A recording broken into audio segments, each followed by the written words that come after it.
Around 70% of Aussie men are overweight or obese, and most of us would say we'd like to lose some fat and drop a pant size or two. Maintaining a lean, healthy body we feel happy in is relatively simple, but it's far from easy.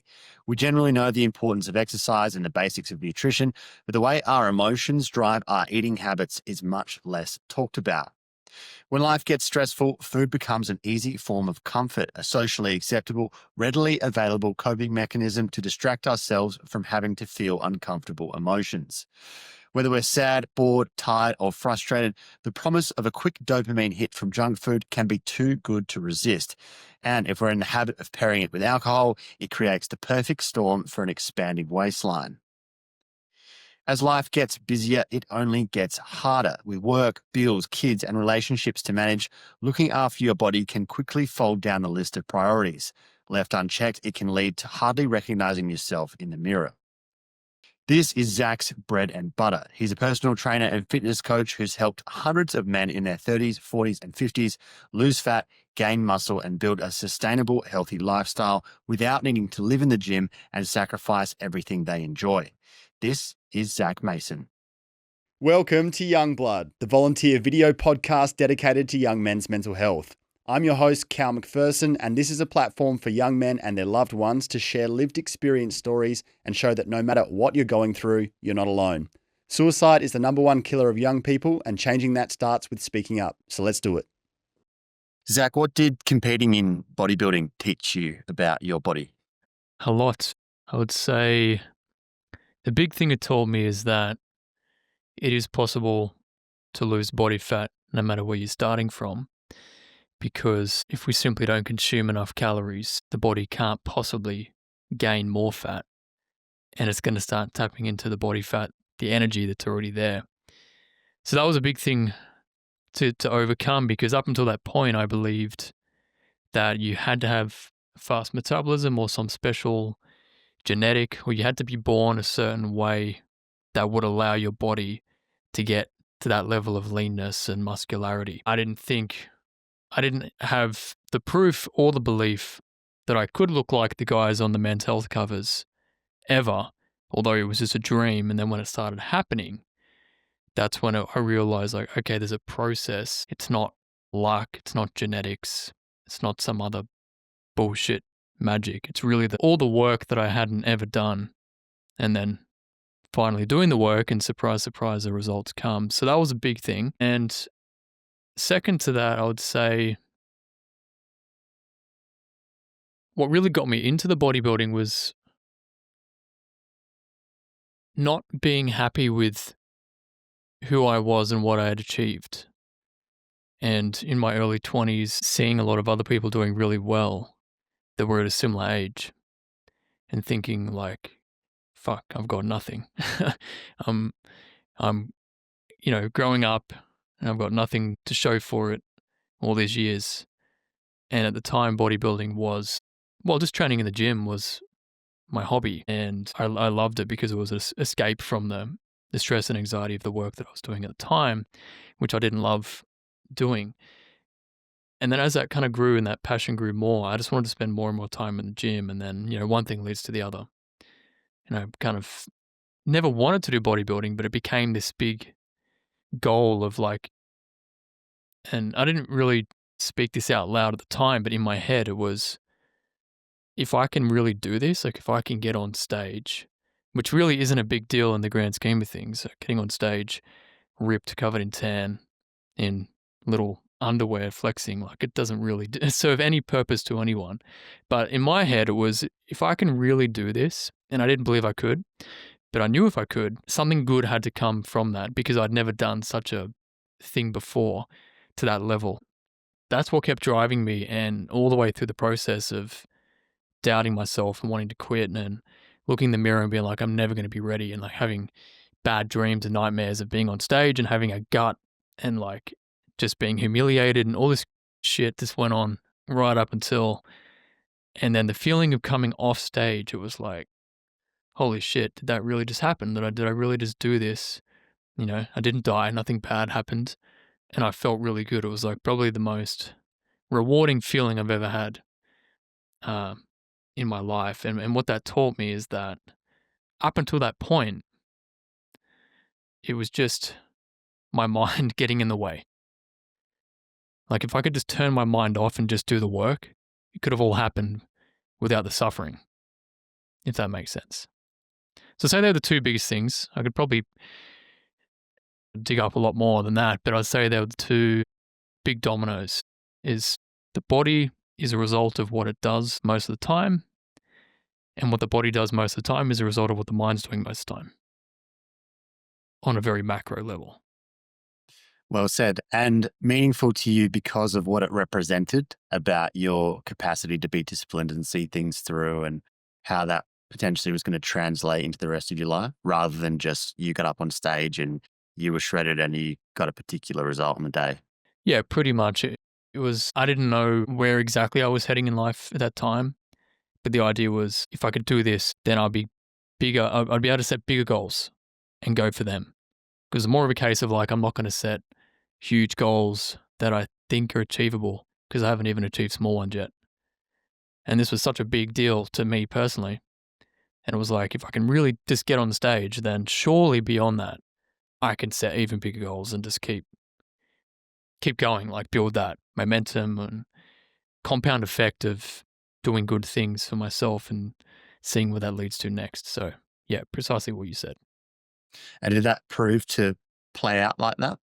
Well, I believe so.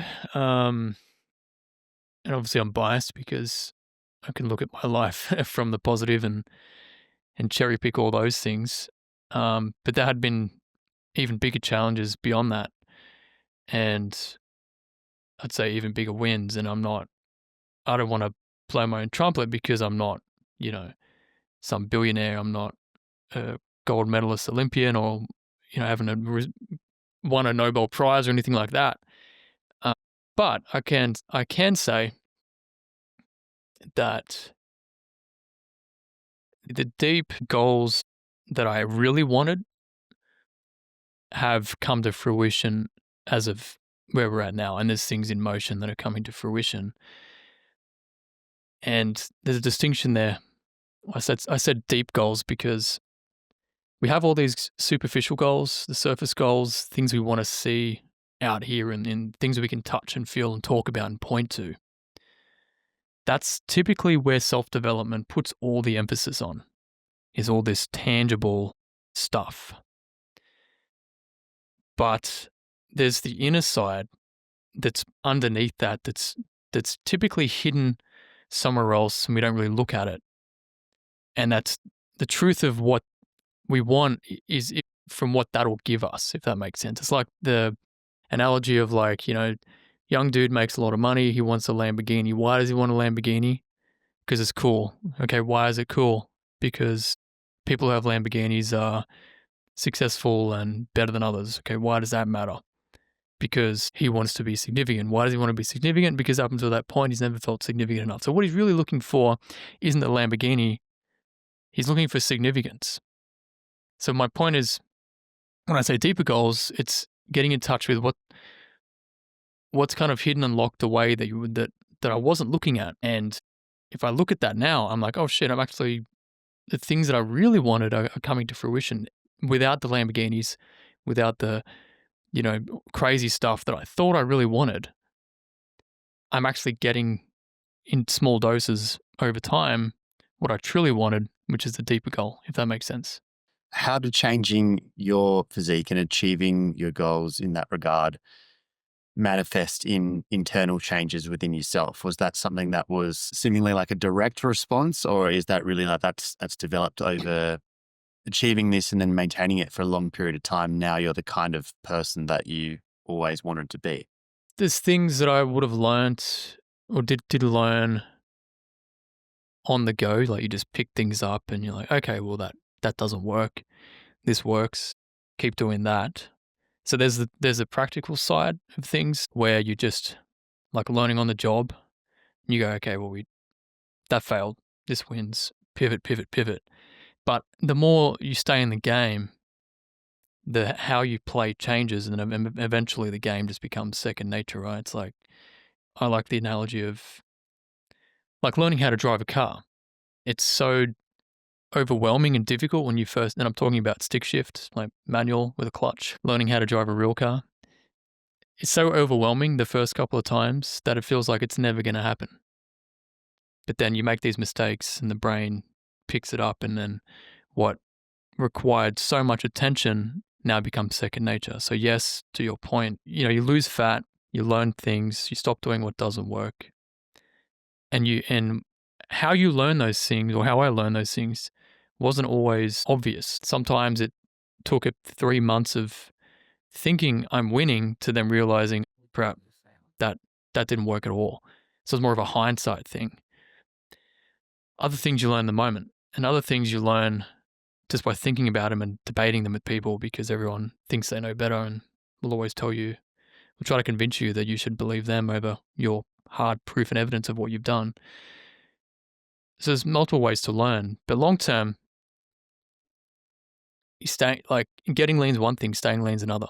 And pretty much all the clients I've worked with have been leaner and fitter, stronger at some point, some even beyond where I've ever been, some even athletes. But they couldn't stay there. So they were temporarily being somebody, and then they became somebody else. And I would say that's just down to so many different factors. It's hard to pin it on one thing because it's individual. But at least in my experience, when I saw just how much, I really loved how I looked when I got to those goals. And I didn't want to undo all that hard work. Like, it just felt like that would be the biggest kick in the guts. It'd be like punching myself in the face. I don't want to go back to the old me, because going back to old me would be like jumping back in the pool of suffering and pain. I didn't want to be there anymore. So getting to the goal was one thing. Cool, check that off. But then staying there became the new big thing, to not have to experience what life was like as the skinny fat me who was weak, self-doubt, self-sabotage, couldn't stick to stuff, looking for all the shiny objects, looking for the next best supplement, watching way too many videos instead of just doing the freaking work, trying to learn from everyone. Like, it's just, that shit didn't work. And it was very repelling, if that makes sense. Very comprehensive, and I like the way you're speaking about this and thinking about it so deeply. It's awesome. It seems to me that there's this pervasive attitude in our culture, and you hear little quibs about it all the time, that once you turn 30, it's a slow decline from there, and you can't do anything about it. And that's when your back starts hurting and you're tired and you don't have the energy you have, you get weaker and you get fatter, and it is what it is. And that's just what happens. And we kind of laugh about it, and that becomes the norm. And then because that is sort of the cultural average, we think that that's how it's supposed to go. And then it seems to me like a bit of a self-fulfilling prophecy where, yeah, that does happen because you put in less effort, because you think, well, it's inevitable, so why would I put in more effort? And also everyone around me is now starting to thicken their waistline and go work out less and put less effort in general. So what makes me any different? And then you start to have less energy and have worse recovery and feel weaker and get fatter, and you're like, see, I was proved right. But really, a lot of that is self-inflicted.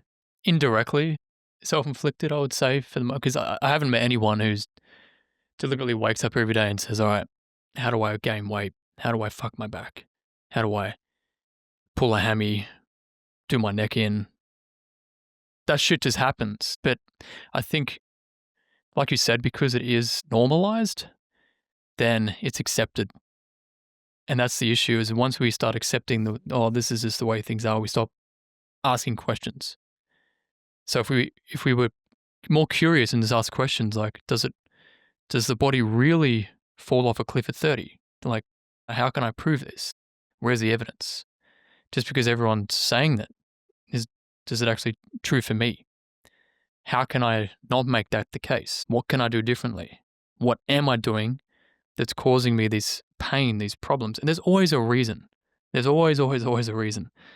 And I've spoken to so many people and clients who, tell me their hero's journey of when they were in the best shape and were bench pressing 120 and doing deadlifts and doing tough mudders and all this stuff. Then they hurt their back, put on 20, 30 kilos, stopped training, and they just completely dropped everything at once. I understand that because that was the old me. Little problem, and then it all falls over. But it doesn't have to be that way. What could have happened is asking the question, well, okay, I've done my back in, and I've hurt my discs twice in my journey so far.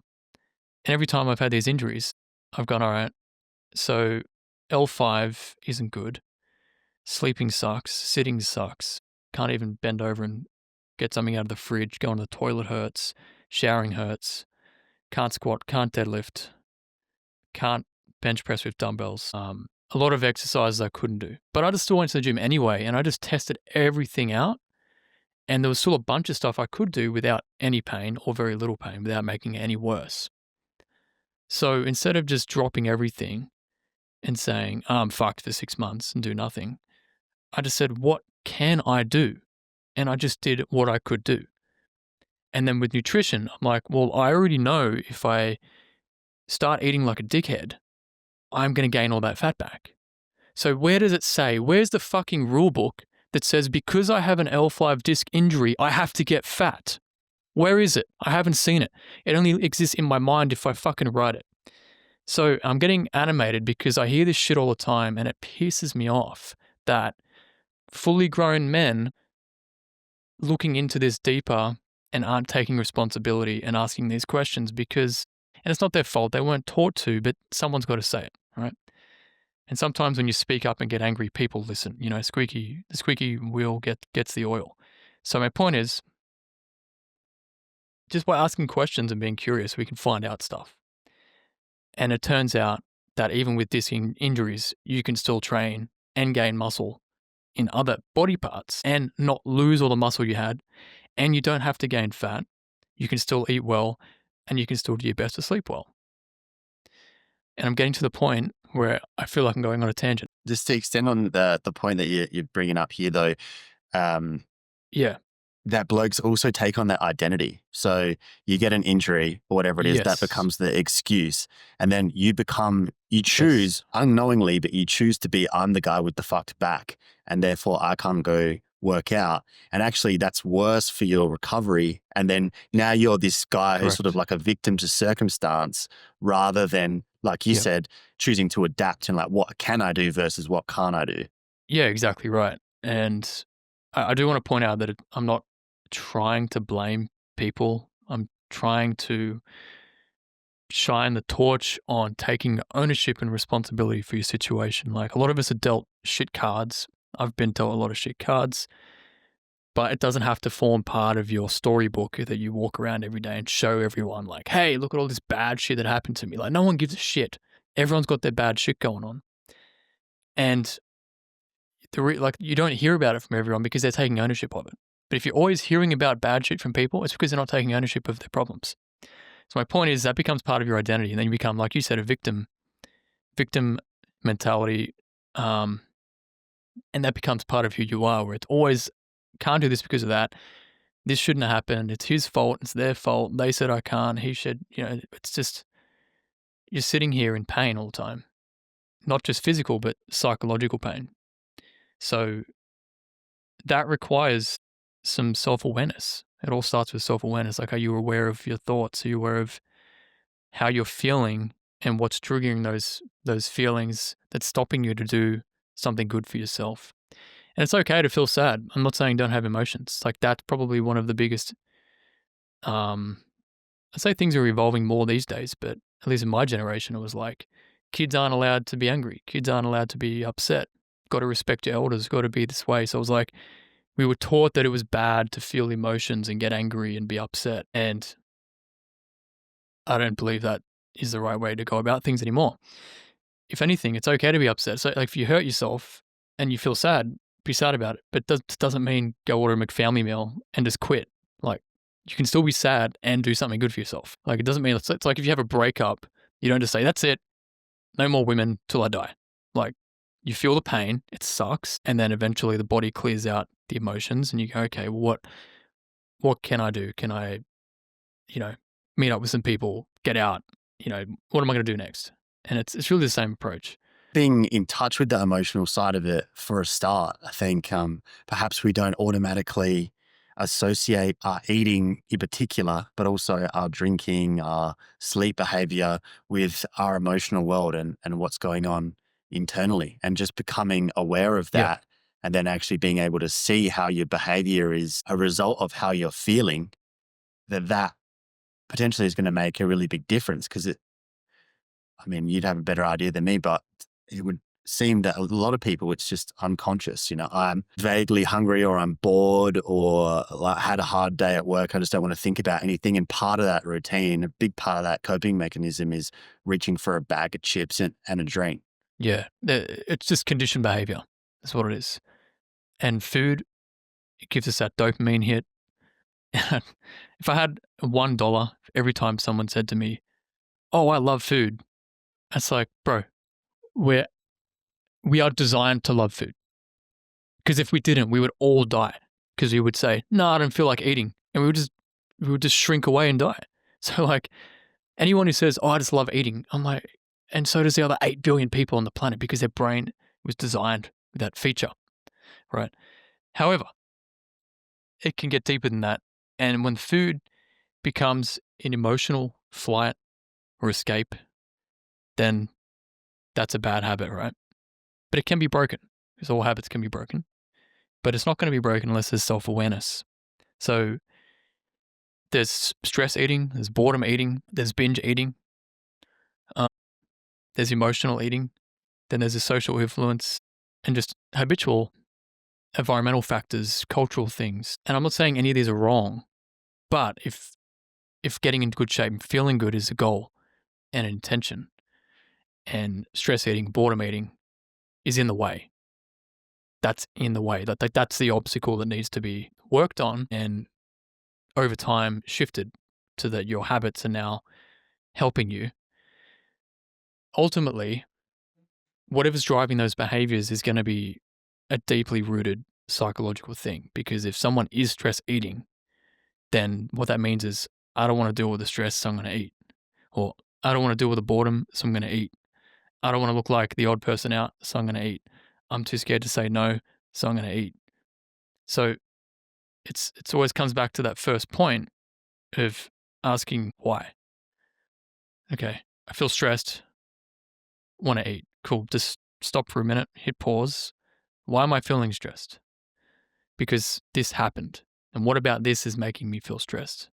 Some expectation that it shouldn't be this way. My boss got angry at me. Now I'm feeling stressed. Okay, so you have an expectation that your boss should never get angry at you. And if he does, now you feel stressed for a reason that makes you feel inferior or offended or disrespected. And you're saying, I shouldn't feel this way. This is really painful. I'm going to go eat to run away from the pain.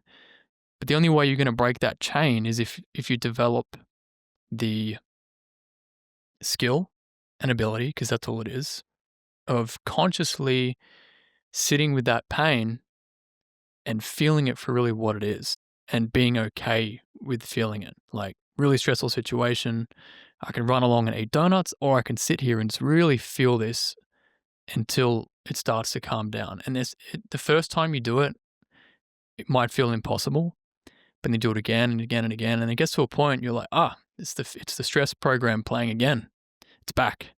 It's doing its thing, just like a computer program or a virus coming into the computer, running its shit. It's automatically playing. You recognize it and you go, yes, I know my brain's telling me to go eat right now, but I'm choosing not to. I can deal with this. It's not going to kill me. It's uncomfortable. My chest feels tight. My throat feels tight. My heart's beating, but I'm not going to die. It's going to be fine. And then if I really want to eat after that, I will consciously go choose to eat. So I'm just sharing like the processing that I've gone through to break these chains that would keep me stuck in bad habits and doing things that just like my goal is over here, and then I do something that takes me in the complete opposite direction. It's like, why do I keep doing this? Why do I keep sabotaging myself? it's because something on the inside, mentally, was triggered or irritated, or some kind of fear or anxiety came up that I wanted to run away from because it was very uncomfortable. But what I was running away from was just uncomfortable feelings. It's just feelings in the body. That's all it is. Like, there's no one there with a gun to my head being like, you got to eat. Like, that's not happening. It's just like gut, chest, throat, head, heart, some kind of physical sensation that's really uncomfortable. But if you can learn to just be okay with that, then you can learn to be okay with anything. So that's kind of what comes to mind when you, brought up this topic. Very well explained. What's going on for a lot of the men emotionally when they come to you for help? If you can share a few examples. I'm going to speak generally here because I don't want any of my clients to feel targeted or picked on, or, I would never share a story of a client without their permission. But generally speaking, it really depends on one situation. So I work with people in their early 30s who, maybe they have a young child and not, on their wedding day, they were looking great, feeling great, and they've gained 10, 15 kgs, 30 pounds, and they're feeling like shit. And they're like, man, I really don't want to end up looking like my dad, who's buckled and can't do nothing and doesn't want to be the fat dad. So that's driving them, right? And the issue for them has been the comfort zone, like busy kid, like I've got a kid on the way, so I'm gonna learn this pretty soon how it all goes, and it'll be interesting to see if everything I say I can actually maintain with a child. But yeah, it's just life gets on top and your priorities shift, and when fitness could have been first, now it's like fifth or sixth on the list. And at the end of the day, when you're buggered and you've got a child and you've got to work and wife and family and pressures and expectations, it is difficult to put, raise fitness and nutrition up the list. And then for other people, it's, their kids are growing up and moving out and they're realizing that they're going to be a grandfather soon and they feel like crap. Playing golf hurts. Their testosterone is declining faster than ever. Libido's going out the window. They're in their late 40s, 50s, and they're just like looking down the second half of their life thinking like, I don't want things to get even worse than now. I need to fix this. Then there's other people who have just never been lean and never seen their abs, never been able to do a chin up, never stuck to a diet for more than 3 weeks. It's like my whole family's fat and their families are fat and their parents were fat. And it's like, fat's just all I know. And they're like, I want to break this chain. So for them, it's a different motivation. It's a different approach of recreating themselves, becoming a different person that doesn't even fit into their whole environment. So there's all these different states, and this is why, finding the right system for you is so important, because what works for somebody else will work for somebody else if they can adapt and do that. But if you can't, then it's only going to work for that period of time until you snap back to your old ways, or you realize that, fasting for 3 days because your mate's doing it is good for a month, but then you start to hate it because you actually want to go out and have a date night with the missus, or you want to enjoy an ice cream with the kids, or, that clashes with conferences or events, and it's just all too hard. So like, fasting works for the guy who it works for, but doesn't work for everyone else. Keto works for the guy who doesn't go anywhere and doesn't do anything. Doesn't work for people who are always traveling, who have events, who have 5 kids and family around all the time. You know what I mean? Like it's so, there's so many variables mentally and in the environment and lifestyles. So yeah, I guess this is why I love working one-on-one, because it's just always like a different system, a different way of solving different problems for each individual needs. So yeah, I guess it varies a lot, but there is a similar general theme across the board. And I think that's why it seems like you're very successful. Clients get a lot out of working with you because you make it fit into their lifestyle in a realistic sort of way. And I think we get into trouble if we're just trying to copy paste something that we saw work for someone else and then try to put it over our life like that's necessarily going to fit in Yeah. with our schedule. And as you say, it's subjective for everyone. And although the basics and the fundamentals are basically the same for everyone, making it actually fit on an individual level takes work and takes that niche sort of approach. We saw the explosion of diet fads in the 80s and 90s, and you and I are similar age, and feels like that's always been there, this idea that there's like a silver bullet just beyond the Yeah. horizon, or there's something else coming, or something's just arrived and it's going to somehow magically just give you the perfect body and healthy lifestyle in 12 weeks. And you just have to do this exercise, or you just have to do this particular fad diet, and it's just going to lead you to the end of the rainbow. And I think particularly our parents' generation, like those Gen Xers, being, from what I've seen, really into the diet fad, like one thing after another, juice cleanse, then it's carnivore, then it's keto, then they saw someone at work did this, so they do that. And they might actually pick it up when they're motivated and go really hard at it for like a couple of weeks, but it's always that jumping from one thing to another thing to another thing to another thing. But then also an apprehension or a real avoidance of just boring consistency, and especially stuff like counting calories or getting an understanding of macronutrients and maintenance and just that boring stuff, and then just doing the same thing day in, day out, which I believe is ultimately what leads to success in so many areas of life, is that consistency, and something that we really respect in people. And the idea of like, it's simple, but it's hard and it's boring and it's not fun and it's not exciting. And when it's fun and exciting, we get motivated and we're like, yes, this is going to be it. And then you realize pretty soon that actually it doesn't work like that. And then when that excitement factor dips down, it's like, oh, I need to go find that somewhere else, rather than you need to just stick to something when it's boring. Yeah. I agree with all that, because the more boring my diet is, the easier it is to prepare, the easier it is to stay lean, the less tracking I have to do. Same with workouts. The more boring the workouts are, the better I get at doing the same exercises, and progress feels slow in the short term, but then when you look back, you're like, damn, my last 6 months I was lifting that, now I'm lifting this, and that wouldn't have happened unless I stuck to the boring stuff, right? So definitely the boring stuff works.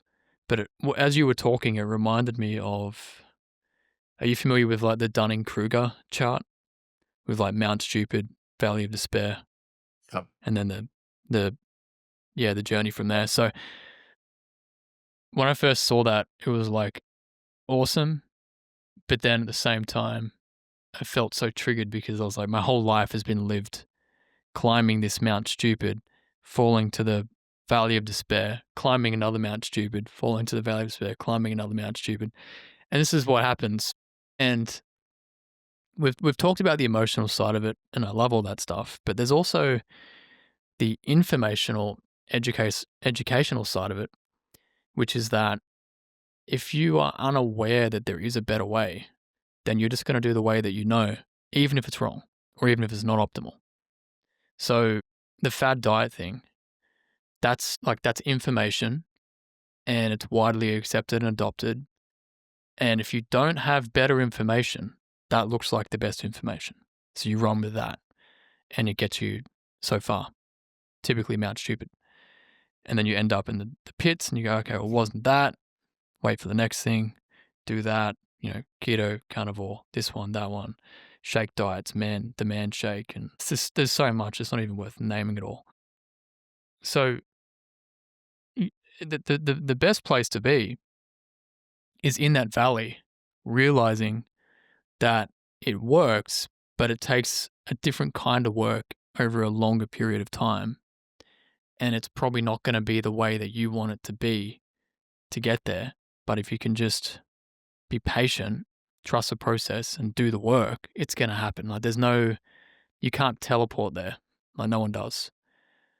So, and I've had these conversations a lot with people where if you just look at the information and really see what it's telling you, then it's pretty obvious what the problem is and what you need to do next.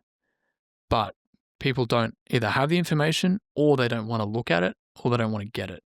They just want, like you said, the silver bullet, the magic pill. Again, not their fault. That's how we're conditioned. That was the first 2 decades of my life was magic pill hunting, and none of it worked, surprise.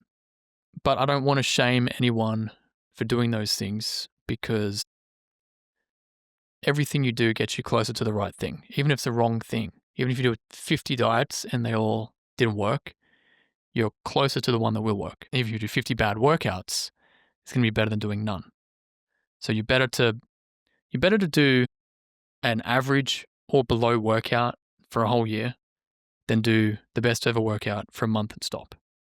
Like shitty training over long term will still get you results versus the guy who thinks he's king shit, goes in, balls to the wall for a month, and then you never see him again. And he's just getting billed every month by the gym, but never swipes in. I saw that so much when I was working in the gym when I first got into the fitness industry as a Anytime Fitness staff member. And you look at all the members, like thousands of members, and the percentage of people who turn up once a week was like less than a third. And the people who turn up once a month was like half. People who turn up once every 3 months, it was even more than that. It was just mind blowing. I'm thinking, wait, so these people are just like happy to donate their money to the gym with the fantasy that they might turn up one day when they feel like it. It's insane. And that's how a lot of these gyms operate, is signing as many people up knowing that only a very small portion will turn up. Because if 1,000 people turn up at once, it'll be like a rave. Like you wouldn't be able to move in there. Isn't that interesting, Zach, though, just to chime in on that, seems like that would be down to self-perception, right? Deep down, you know you're not going to the gym consistently. Maybe you're going once a month, you're hardly there, but for some reason it's worth it to you to still have a membership because then in your mind, you're still that person who has a gym membership. So it's kind of part of the delusion there of like, rather than just give it away and be like, okay, well, I don't do it at all. If I'm still paying for it, I can still sort of justify to myself and convince myself that, yeah, I am kind of putting the work in. And I think studies have shown that this also plays out in our underreporting of what we consume or how much we train, and that people will typically underreport how many calories they take in by like 50%. Yeah. Because again, relating back to what we were talking about, that emotional side of it, around the need to justify and have that story. And there's like this lack of wanting to confront the data and the truth. Like you can't handle the truth kind of part of it, where we want to think of ourselves in a certain light as if we're trying all these things and we're putting this effort in.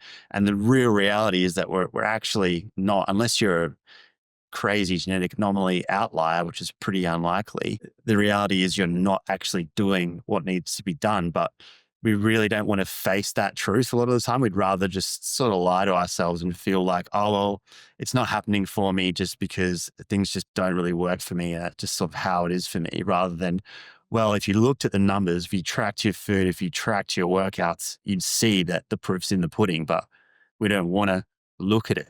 Well, because as soon as you look at it, then you know you're going to have to do something different, and you know you're going to have to work harder.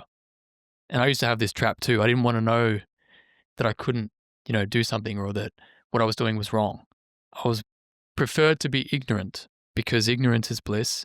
And as long as I think I'm doing good, that feels better than knowing I'm not doing good, than knowing I'm doing bad. So it's better to have yourself and everyone else convinced that you have a gym membership and you're eating healthy, even if you're at 35% body fat. Tell everyone you've got a gym membership. Tell them that you've got the MyFitnessPal app. Tell them that you get foods from Muscle Chef. Tell them that you have vodka and sodas. You don't have beers, even though you're still 35% body fat. You're doing all the right things, yet you're still 35% body fat. Because as soon as you take a look at the absolute truth, then it's going to be like, oh shit, yeah, I'm bullshitting myself and everyone else. Now I actually have to rip the Band-Aid off and do something about it. So yeah, ignorance is bliss for sure. But ultimately, everyone has to rip the Band-Aid off. Everyone. I haven't met anyone who's got legitimately ripped who hasn't gone through this like caterpillar to butterfly transition. Like a part of you has to die. I mean, not physically, but in an ego sense, to make room for what comes beyond that. Like you can't be the 35% body fat dude and be ripped. You know, just like you can't be a millionaire acting like a brokey homeless person who doesn't want to go to work.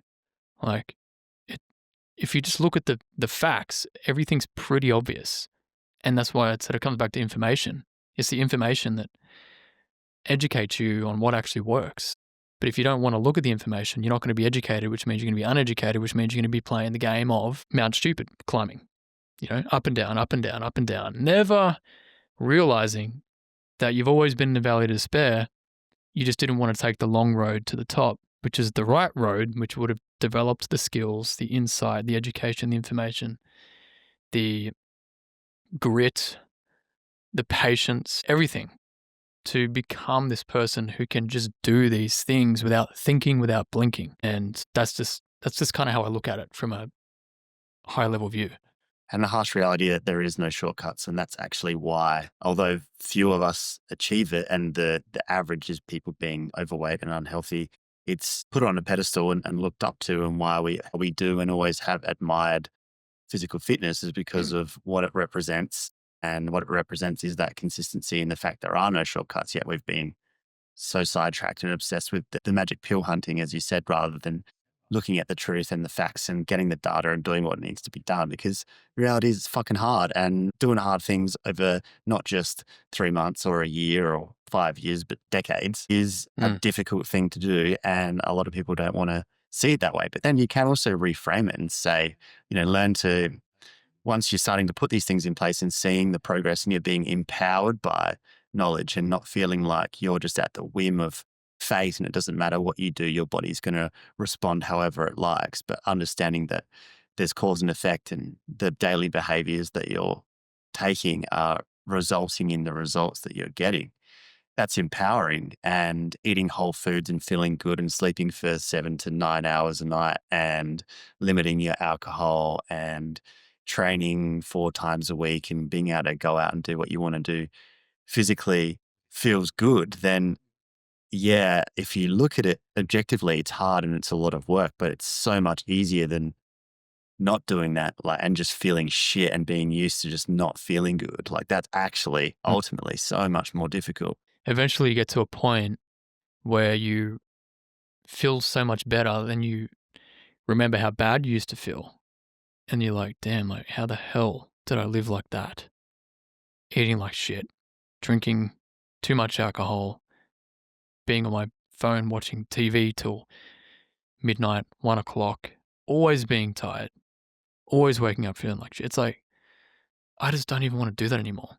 And it was like the same thing with alcohol. Like, I've just about completely cut it out. I don't say I quit because I was never addicted, but I just have no interest in it. Because every single time I drank alcohol, every time, nothing good came of it. And I started getting to this point where I was like, why do I keep doing this if it's never done anything good for me and it's only brought bad things? Even if that bad thing was a headache, a sore gut pain, ruining my deep sleep score, like wasting my money. I don't care. Any bad thing, I'm like, I don't want this. And you get to that point where you just don't tolerate shit anymore. And that's when you know you've changed, is when you look back, or someone says, hey, do this. And you're like, no, I'm good. And they're really insisting, like, no, come on. And you're like, no, I said no. I don't want to have another bowl of this. I don't want to have another beer. I don't want to go now to get more dessert. I don't want, I don't want to watch another Netflix show or just watch 3. Like, when you can start saying no without any regret, that's a really good sign. And at first, it's going to be very uncomfortable, but everything's difficult the first time. It gets easier the second time. Saying no to yourself, first of all, and then those wants and desires shift. And then once you're in really good, healthy habits, that craving for the shit that you used to ram in your face every day disappears, and you don't actually crave those things anymore. And it does get easier in that regard. I think there's an irony in all this, because the average and the norm is people being overweight. I think something like 70% of Australians are technically obese. There's this response that you get if you change your life or you really put a lot of effort into your health and lifestyle and change your habits, particularly if you haven't been particularly healthy and then you really get serious about it and want to change your life, you get the response from others around you who aren't doing that, which is, come on, live a little, like you're obsessed, your diet's too restrictive, like this is no way to live. You gotta have some fun. Life's about enjoying. And I think that mentality holds people back from making a change themselves, because it's a cope, right? You see someone else doing it, it Yeah. holds up a mirror to you, and it triggers that emotional pain, which is probably unconscious of. Deep down, you should be taking better care of yourself, but you're not. So it's easier to tear someone else down and say, I would never want to live that kind of life. I like food too much. I like having a drink too much. I actually live my life. I actually enjoy my life, right? That's the cope kind of response. But the irony of that is carrying that attitude forward throughout your life. And then you have too much fat gain. You don't feel good. You're not fit. Your relationships suffer. Your energy levels suffer. Probably prone to getting depressed because you drink alcohol a lot of the time, all under the guise of, oh, well, that's how I'm enjoying my life. I'm having a fun life. I'm allowing myself these hedonic pleasures. But if you actually look at it like that quote, discipline equals freedom, someone who's really putting the effort into taking care of themselves, saying no to themselves and to others, is actually having a much better time, certainly over the long run, than someone who says, oh, well, I'd never want to count my calories, or I'd never want to limit my drinking or think about what I have to eat, because like, what's the fun in that? That doesn't make life any fun. And that leads you to a road where you're not having any fucking fun. The road to, I could butcher this, but it might be like the road to suffering is paved with good intentions or something like The that. road to hell. That's the one, yeah. So short-term pleasure leads to long-term pain. Short-term pain leads to long-term pleasure, right? Yes, I agree with everything you've just said. And ultimately, it just comes back to facing the reality of you. Like, are you happy with what you're doing? It doesn't matter about what other people are doing. And if people don't want you to eat that way and they criticize you, you can get upset by that. So you're allowed to be upset. You're allowed to be angry. Doesn't mean you have to give in. But eventually you realize that all feedback, whether it's positive or negative, is a good sign that you're changing. And as long as you can kind of zoom out and see, well, why are they saying this? Why are they trying to make me feel shameful for not going out and getting drunk tonight, or ordering a pizza when I really just want to have, steak and potatoes or whatever, and a little bit of chocolate. Like, we're not sitting here saying everyone has to eat poached chicken and salad every day. Like, I still have chocolate almost every day. I snack a bit in the afternoons before training or after. If the missus makes a cake or a brownie, I'm going to have some. Typically eat out once a week. If I really, really want to have some piece of shit food, I'll have it. But that was a trained thing over time where I know, okay, I only need, X amount to enjoy it, and I'm okay with that. I don't need the entire packet. I don't need 2 servings of it to get the hit. Like, just the taste of it. It's like, oh, cool, that was nice. And it gets easier over time because your cravings change, your palate changes. And one of the biggest things, this is coming right back to your first question about bodybuilding.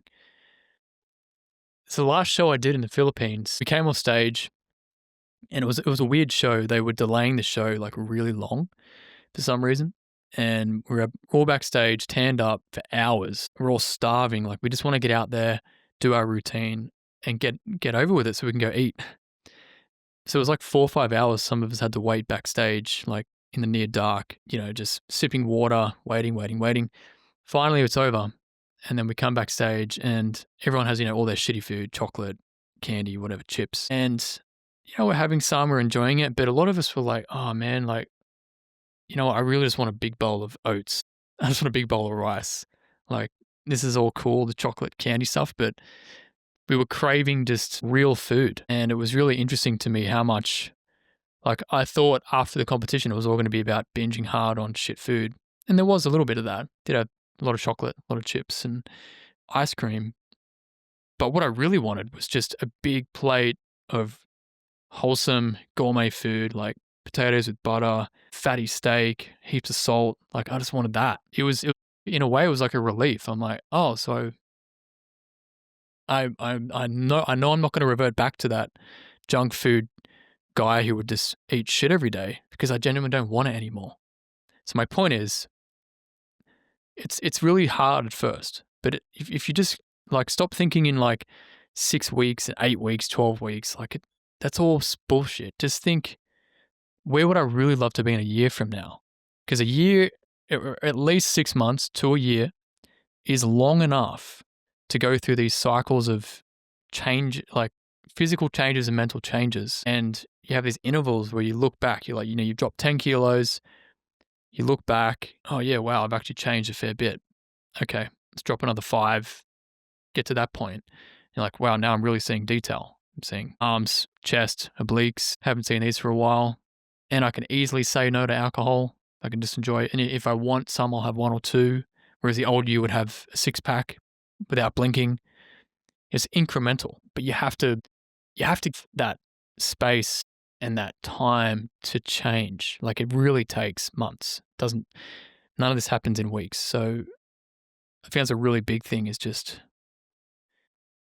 stop trying to get where you want to get to in some arbitrary deadline. Because it's like if you want to be healthy for life, then you have to have these habits for life. Because as soon as you drop them, you're just going to reverse back. Mm. So if you can accept that it's a lifelong thing, then what's the rush? Do it right. Do it right, do it once, and then you've got it forever.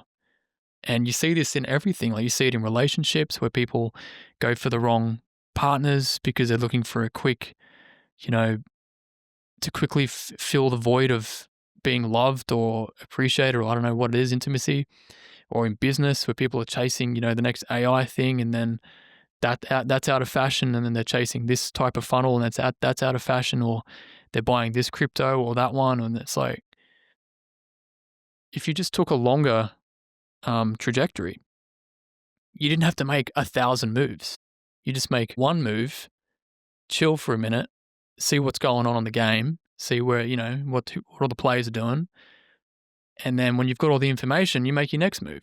But everyone's trying to get like 3, 4, 5 steps ahead of where they're really at. And that's why they're always stuck on this Mount Stupid. Whereas the people who are on the journey, comes back to what you said about doing the boring stuff. They're doing the boring stuff, doing the boring stuff, doing the boring stuff.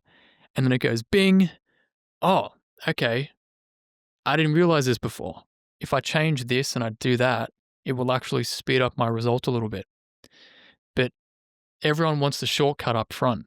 Whereas the people who really have the shortcuts, who really have the magic hacks, have been doing it for years. It's like if I want to achieve a certain goal with my physique, I know how to get there. I already know. I just go, it's going to happen in this time. I've got to do A plus B plus C every day, every week, tweak this, tweak that. It's just a formula. It's like a mathematical equation now. But I couldn't have ever got to that point unless I went through that grind of doing the boring stuff and just reps until it becomes second nature. And then you get the hacks, and then you get the shortcuts at the end, not at the start. And everyone's got it back to front. Yeah. And even if you did have that magic pill or that silver bullet and you got the result tomorrow and you woke up and you had the body you'd always wanted and you felt incredible, it wouldn't last. And that's that old adage which we see play out in fairy tales and in the stories that we tell each other, is that, if you get it too quick, without the effort, without the journey, without learning what you needed to learn along the way, without it becoming a physical manifestation of the person that you have to become on the inside, then it slips through your fingers and you'd lose it anyway. So it's not so much just about losing the weight and getting to the goal that you want to get to, but it's just, how did you do it? Did you set it up in a sustainable way that's going to suit your lifestyle, that you actually enjoyed that journey, that became something that's realistic for a way you want to live your life? Or did you just throw the absolute kitchen sink at it and starve yourself and do every single thing under the sun, which there's no way you'd be able to maintain throughout your life? Then sure, you may get to some sort of similar result, although probably not as good a result. But if you get there, you'll just put it back on or you'll give it away because it's not realistic. And also you didn't learn what you needed to learn to be sort of worthy of having that version of yourself in a meta kind of way. Yeah, 100%. And I think people really, really need to internalize everything you just said, because it's the struggle and the hardship that is like remolding who you are to be a different way. So yes, even if you look at people who get liposuction, like a majority of them are still fat. People who get the lap band where they cut 60 or 70% of their stomach out and get it stitched, still fat. People who go on Ozempic, still fat. Why? Because they didn't want to do anything other than the procedure or whatever the freaking hell it was. Which means you are not the person who has the habits and the mentality and the lifestyle of being fit and lean. You're still the overweight person trying to be fit and lean without doing anything about it. It's not going to happen like that. It just cannot. It's not the way our bodies and this our experience of life works. Maybe another paradigm somewhere else, another planet. Not here. It doesn't work like that. So you're 100% right. Like, you have to put in that sweat equity for you to become the person who, it's not about deserving results. It's that if you do the right things for long enough, things change. And if those things you're doing works with your lifestyle, and it might be a little bit challenging and you might be a little bit hungry, and that's all part of the journey, but if it's within a scope of your tolerance, over time your tolerance will increase and you'll be able to do more difficult things and go for the next goal and push. And I like to call it's like an acclimatization, right? Like, to say if you're at 30% body fat, getting to 25 is not hard. Like, anyone can do that. It's super easy. You can do it 1,001 ways. You can even make up your own diet and do it. It's so easy. Getting from 25 to 20 separates more people. People get to 20, there's a bit more time, a bit more grit, but they typically get stuck there because they're not yet ready to really look at the information, connect all the dots, take full ownership to get to 15%. If you can get to 15%, you can get to 10, 100%. But it's that crossing that chasm. It's like anyone can get down to 20 if they really push, but then this strategy has to change because you can't starve yourself forever. You can't, rely on shake diets and not eating and only eating red meat 5 times a day or whatever the hell you're doing if it's going to work for your lifestyle. And just like you said, if it doesn't fit your lifestyle, it's not going to be sustainable. So then why would you start a business that is going to fail in 6 months just to hopefully get rich in 6 months? Like, that'd be the biggest waste of time. Like, start something that would be around for a whole decade, even if it takes you 6 years to get it profitable. Like, Amazon wasn't profitable for like the first 10 years. Imagine that. 10 years, no profits. Everyone's like saying this company sucks. Shareholders not making any money. Imagine if you sold your shares then, right? Because you sold out on the dream, you want to get rich quick. Then the people who held the Amazon stock in those first 10 years without profit are now set for life. So similar kind of mentality. Yeah, and it's easier than that because you do get the feedback. Like, a guy who produces my in-studio podcast has signed up at my gym in the last month or so and gotten super into it, and already in that short amount of time is seeing quite a bit of progress like you get with noob gains, and you start actually thinking about your diet for once, so you get that fat loss and you just see how motivating that is. But I think something like I've tried to pass on to him, which you're talking about, is in a way taking the pressure off yourself and thinking about it as a year thing in the first instance, as a 5-year thing, as a 10-year thing, rather than, I have to get this result in the next 12 weeks, or I have to do this challenge. And okay, if that's going to motivate you initially, fine. But if after that, always think about like what comes after I do this program or this challenge, then what? Then nothing. If you can't answer that question, then it's probably not going to be something that's going to be all that helpful in the long run.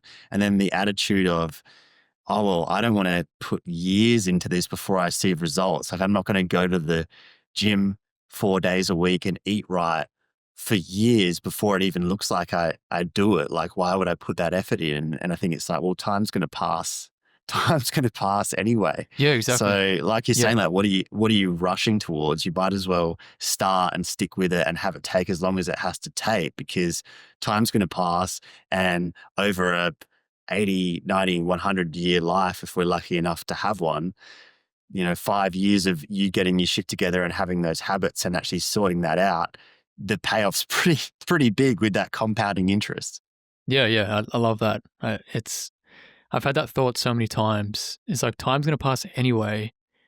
Just get your 2 to 3 workouts in anyway. Like even if it's 30 minutes, like there's 164 hours a week? I don't know, something like 164 hours a week, around that. And if you just put in an hour and a half to 2 hours out of that 164, it's like way under 1% of the week. And that's all it requires. Like the ROI on the time invested on a weekly basis to look great and feel great is so insane. Like imagine if that was an investment return. Like you only have to put in this much every week, tiny little fraction of your total weekly income. And if you just do it every week over a whole year, look at the compounding results you can get to, right? So yeah, take a long-term view, but also I say there's like 2 camps of people.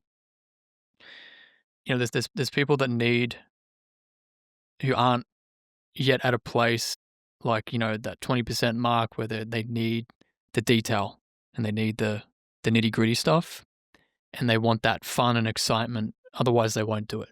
If that's where you're at, don't feel bad. Accept that you need that kick, you need that extra motivation. Maybe you need some community support. Like just use that to your benefit to get you up and running, knowing that you have to transition, because nobody else is going to get you ripped. They're not going to do the work for you. They're not going to do the food. They're not going to train. Like they can't do anything for you. You have to do it.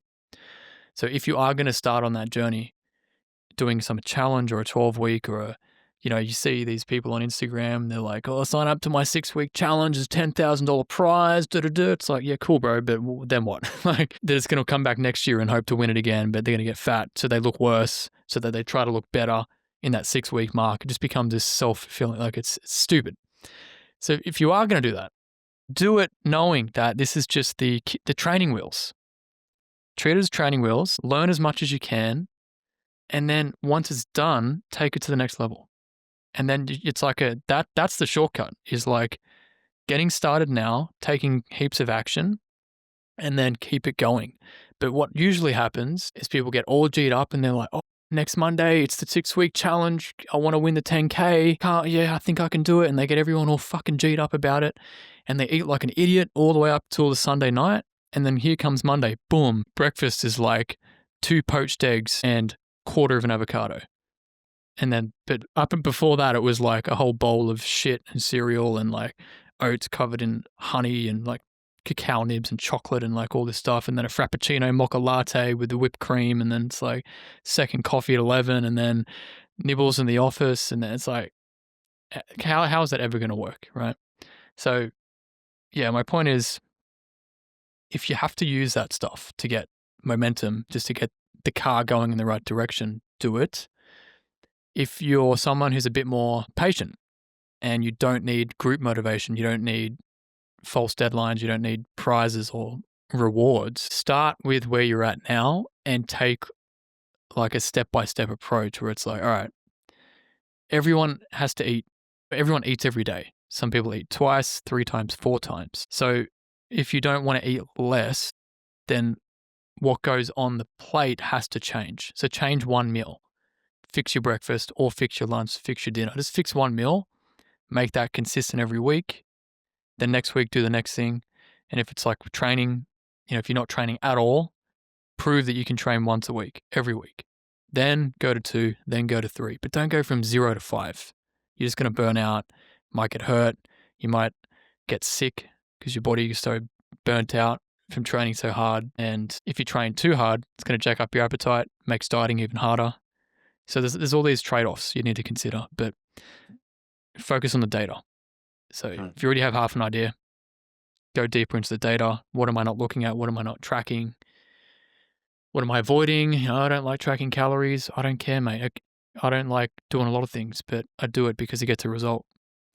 So I prefer the pain of doing it than the pain of not getting what I want. And if you just accept that it's not going to be easy and you are going to not enjoy every part of it, that's normal.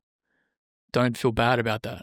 Like, accept, like, oh, this kind of sucks. I would really like to have this, or I don't really feel like training today.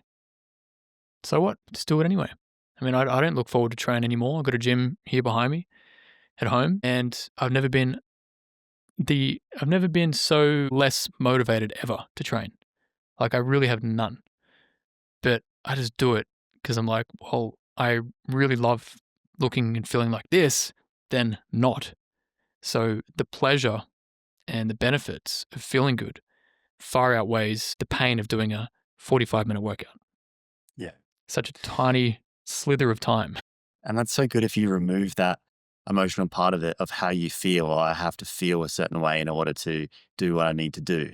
And just removing that, within reason, obviously, if you're grieving the death of someone close to you or something like that, then for sure take some time off. But just generally not saying I have to feel a certain way, I have to feel motivated, I have to feel like today's the day before I go and do it. Like, just becoming the kind of person where here's your priorities, here's the things you know you need to do, and you just do them regardless of how you're feeling. Doesn't mean that every workout will be your best workout. It doesn't mean that you have to nail every single meal or that you can't have an off day, but you just keep showing up. Just keep rocking up, and just rocking up in some capacity is better than not rocking up at all. And that's why if you give yourself a longer time horizon, even though you're not perfect, it all flattens out, and it's just like a slow, gradual upwards trajectory where you've got some missed days in there, but it all flattens out. Whereas if you're giving yourself 4 weeks, you miss a day, it's a disaster, and we can see it in the graph, So just like reframing how you're thinking about it, like in that way. Zach, just to finish with, man, because I know like we've been talking for a while, and it's we could probably go on and on and on and on and on. Can you just summarize what you've seen from your clients in terms of not so much their physical transformation, obviously, but their mental health transformation, what they've really got out of nailing this stuff and locking in and fixing up their diet and their workout regime in terms of their confidence and just their overall quality of life? I'd say probably the biggest thing that I really recognize is getting into the detail. So a lot of the people I work with, like, they have some experience. As I said, they've trained on and off their whole life.